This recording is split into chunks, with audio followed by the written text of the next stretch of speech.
Breaking news, Red Devils. Did you hear that sound? That wasn't just a transfer rumor clicking into place. That was the sound of Manchester United triggering a massive $62.5 million release clause to snatch one of the Premier League's most unique talents. That's right, Matheus Cunha is officially heading to Old Trafford from Wolves. Get ready, because this player is described as an emotional maverick, someone who is not a robot. And this move could genuinely light up Old Trafford. Stick around, because we're diving deep into what makes Cunha such a special yet potentially challenging signing for the biggest club in England. So let's break this down. The news is confirmed. Matheus Cunha has completed his move from Wolves to Manchester United. The fee involved is significant. His $62.5 release fee was triggered by United. On the face of it, given United's reported need for players, particularly in the attacking areas, and the clarity offered by a release clause, this move makes perfect sense on one level. But the sources paint a picture of a player far more complex than just a price tag or a statistic. Speaking to Cunha himself last summer, he revealed a fascinating insight into his approach to the game. "I do not want to go on the pitch and be a robot," he said, adding, "I want to enjoy it."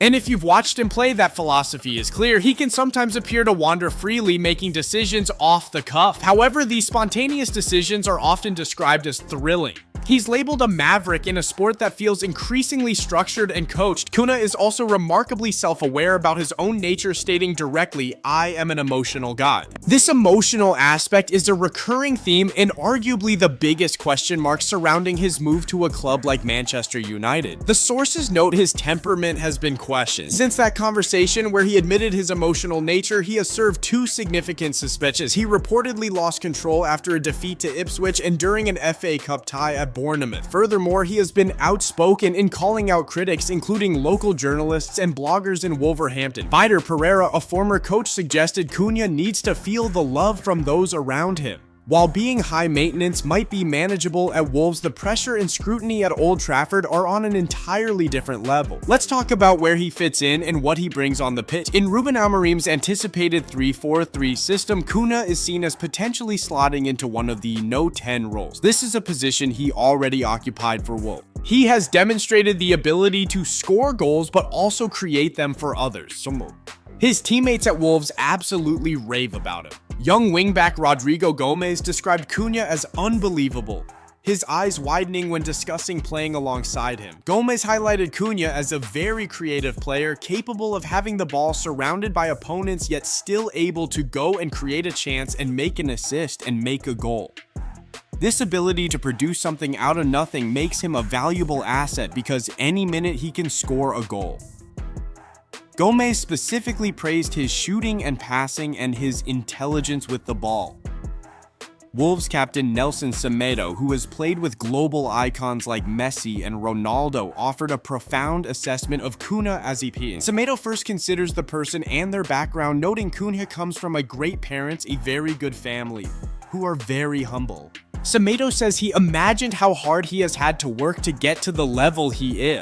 Semedo has no doubt about Cunha's talent, stating simply, "He is Brazilian, it is natural." Semedo believes Cunha is entering his prime years and is pretty sure he will get even better. This belief stems from Cunha's relentless ambition. Semedo shared a fascinating anecdote from a game against Manchester United at Molineux in December, which Wolves were winning 1-0. During a period where Wolves needed to be compact and manage the game, Cunha had a chance and was waiting for a return pass that didn't come. Semedo recalled he just got upset. Semedo explained this reaction not as a negative necessarily, but as a product of Cunha's intense desire. "I think he is the kind of player who is never ever happy with what he has. He always wants more. That is why sometimes we have to calm him down." I see this reaction is because he wants more because he is so ambitious. That is really good. It is why he is this good. Semedo also highlighted that Cunha is a very specific player. This is key to understanding where he thrives and perhaps where he struggles. He's described as a ball carrier who operates across the front line. He possesses the physical frame often associated with a target man, but combines it with the pace and trickery you'd expect from a winger. At the moment, according to the sources, Amorim might be forcing the pieces to fit.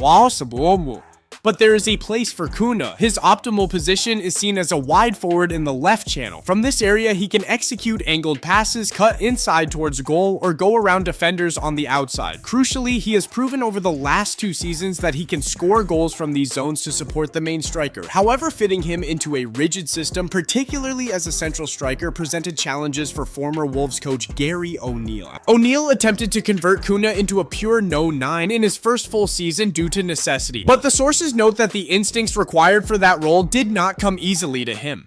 He's considered unlikely to be United's answer as a no-9. O'Neill explained the difficulty, highlighting the need for a no-9 to constantly threaten the back line, make space, and anticipate crosses inside the box, using Erling Haaland as a prime example. Cunha, in contrast, has remained a player who prefers the ball to feet rather than gambling on the ball falling his way inside the 6-yard box. Vitor Pereira even moved him further from the goal when Jorgen Strand Larsen was the central reference point, allowing Cunha to pick the ball up deeper with space to run into. There are also questions about his ability to adapt to the demands for consistency within an organized pressing structure. An alarming statistic highlighted in the sources is Premier League tracking data showing no other outfield player spends a higher percentage of their time walking than Cunha. He is described as an outlier, someone who does things differently. Despite these potential issues, the sources emphasize his undeniable talent. He is viewed as a significant upgrade on their United's forward options at present. An incident at Old Trafford against Manchester United in the previous season encapsulates the Cunha conundrum. He delivered a player of the match performance, playing exceptionally well and illustrating perfectly what the home side were missing. Yet when O'Neill substituted him late in the game as he tired Cunha handled it badly. He later admitted this reaction was poor. He confessed he thought, "Oh my god, this season will be hard with this coach. It is my best game and he is changing me. What can I do?"